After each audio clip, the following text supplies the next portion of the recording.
everyone, this is Maprini, and today's video we will be talking about the reminders on how to be safe in and on waters. With that said, without further ado, let's get into it. Let me ask you a question. Have you ever get into an accident concerning swimming or bodies of water?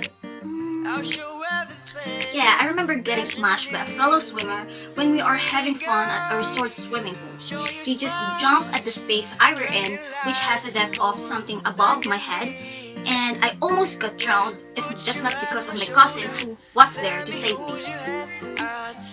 If so, why did you think it happened to you? I think it happened to me because I was not observant enough on the pool surroundings and the other swimmers, as well as the depth of the pool that I went on to swim. If not, then why did you think people get into those kinds of accidents?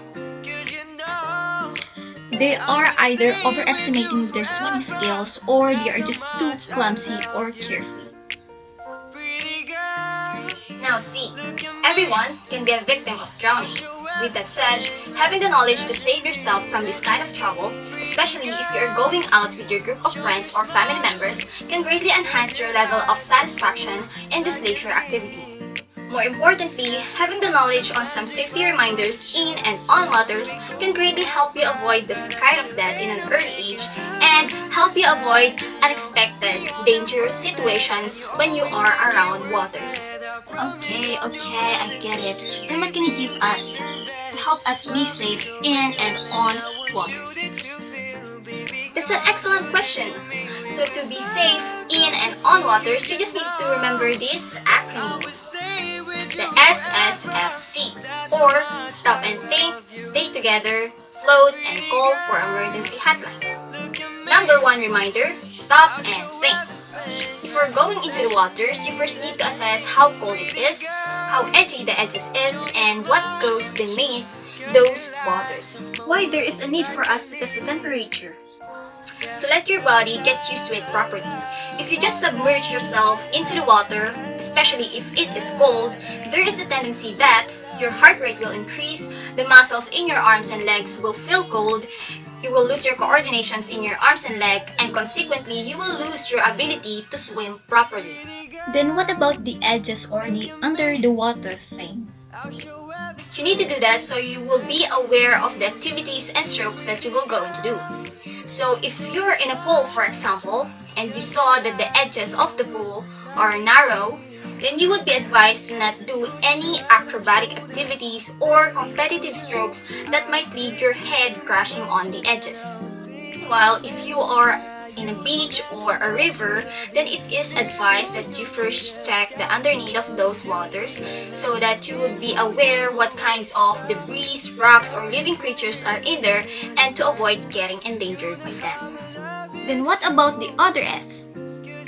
That is the number 2 safety reminder, which is stay together.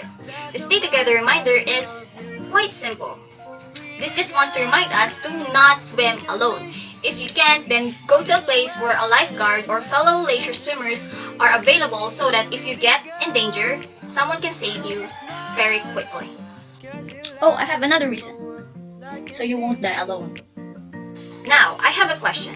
Do you know how to conserve energy while you are inside the water? No? Then that's what F stands for in the acronym SSFC, meaning float. You can conserve energy through floating.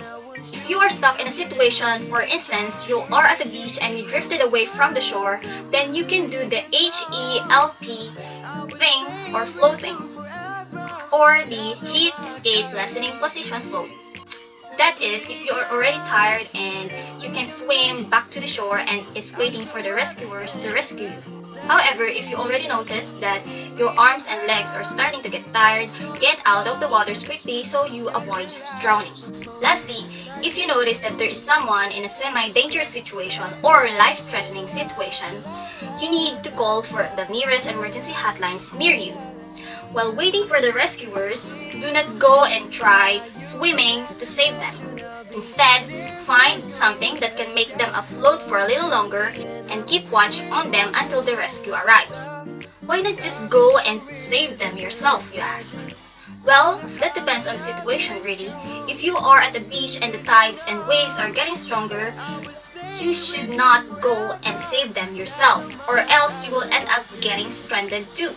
If you are on a river and the stream is really fast and strong, then no, you will only get the things more complicated. If you are in a pool, no. Why? Because you might not be as good as a swimmer as you think. So, don't go overestimating your swimming skills and better be practical when you are planning to save or help someone. So, SSFC. Stop and think, stay together, float, and call for emergency hotlines. Yep, that's it. Thank you everyone for listening. Again, in order to enjoy better your leisure activities in and on waters, just remember the acronym SSFC. Or stop and think, stay together, float, and call for emergency hotlines. Until next time! Look at me, I'll show everything that you